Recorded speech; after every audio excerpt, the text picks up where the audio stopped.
UP के जिला बरेली में इस्लामिया इंटर कॉलेज के पास शहनाई बारात घर में सनसनीखेज वारदात हुई थी। शादी समारोह में खाना खाते वक्त नगर पालिका के सफाई नायक राजीव उर्फ राजू की ताबड़तोड़ फायरिंग कर हत्या कर दी गई थी।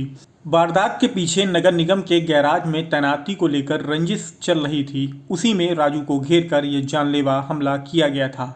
शादी समारोह के दौरान हुए इस बहुचर्चित हत्याकांड के दौरान हत्यारोपियों ने दहशत फैलाने के लिए ताबड़तोड़ गोलियां चलाई थी। इसमें कई और लोग भी गोलियों की जद में आकर घायल हो गए थे। एफआईआर के मुताबिक हरिओम ने राजीव पर पहली गोली चलाई थी। गोली लगने के बाद राजीव पंडाल से भागा तो मनोज, कपिल, अंशु आर्य और रंजीत ने उसे गिरा दिया। चारों ने उसके हाथ पैर पकड़े और इसके बाद संजीव ने उसे एक और गोली मारी। 22 अप्रैल 2016 को हुए इस बहुचर्चित हत्याकांड में हाईकोर्ट ने केस को 3 महीने में तय करने के आदेश दिए थे। 1 दर्जन गवाहों की गवाही के बाद एडीजे श्रीकृष्ण चंद ने संजीव, रंजीत, हरिओम, मनोज, कपिल और अंशु आर्य को दोषी करार दिया था। इसमें कपिल की मौत हो चुकी है। एक अभियुक्त को अदालत में स्ट्रेचर पर लाया गया।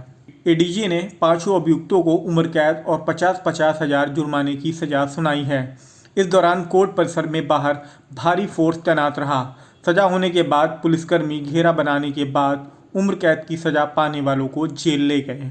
देखिए मामले को लेकर सरकारी वकील ने क्या कहा। आपसे जानना चाहेंगे, आज कई लोगों को आजीवन कारावास की सजा सुनाई गई है, क्या मामला है और आपकी तरफ से किस तरीके से इस मामले में पूरी पैरवी की गई? इस मुकदमे की घटना 22/4/2016 की है और ये घटना रात्रि में हुई थी और इसके बाद इसकी एफआईआर 23/4/16 को इसके बादी राज किरण द्वारा जो है लिखाई गई थी। थाना किला में थाना कोतवाली में दर्ज कराई गई थी।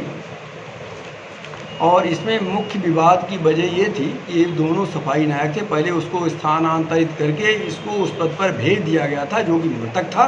यही इसमें रंजिश की वजह बना और यही इनकी हत्या का कारण मृतक की बना था। और सारे जितने अभियुक्त हैं वो सब उनके रिलेटिव हैं या परिवारीजन हैं।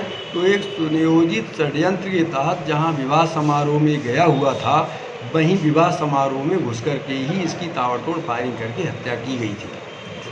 तो इस मामले में क्या सज़ा सुनाई गई, कितने लोगों को सज़ा सुनाई गई? इस मामले में कुल 5 लोगों को आजीवन कारावास की सजा सुनाई गई है और 85 रुपये के अर्थदंड से दंडित किया गया है समस्त अभियुक्तों को, तथा जिन पर दफा 25 का आरोप 2 अभियुक्तों पर है उनको 2-2 हज़ार रुपये के अर्थदंड से अलग भी दंडित किया गया है।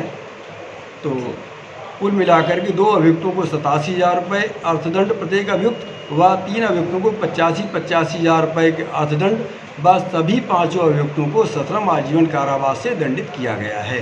क्या जो अर्थदंड की दिया गया है वो उनकी मृतक के परिवार को दिया इस टाइप का?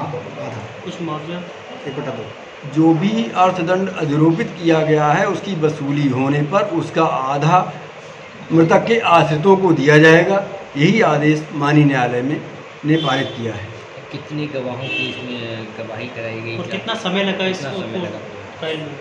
इस फाइल में कुल 14 गवाह परीक्षित कराए गए और घटना ये 22/4/2016 की है। माननीय न्यायालय में आने के बाद ये पत्रावली कई न्यायालयों में उनके पीठासीन अधिकारियों के स्थानांतरित होने के कारण लंबित रही व स्थानांतरित भी होती रही। अब आज दिनांक 3/11 को अभियुक्तों को आजीवन कारावास की सज़ा से दंडित किया गया है और हमको न्याय दिलाने में सफलता मिली है। और इस मुकदमे को मेरे निर्देशन में हमारे एडीजीसी महेश कुमार सिंह द्वारा बहुत अच्छे से इसमें बहस की गई, संपादित किया गया व अभियोजन के पक्ष को रखा गया। इनके परिश्रम से ही ये सफलता प्राप्त हो पाई है और हमारे यहाँ जितने भी अभियोजन के हमारे भाई हैं वो सभी केसों में सभी न्यायालयों में बहुत अच्छे से पैरवी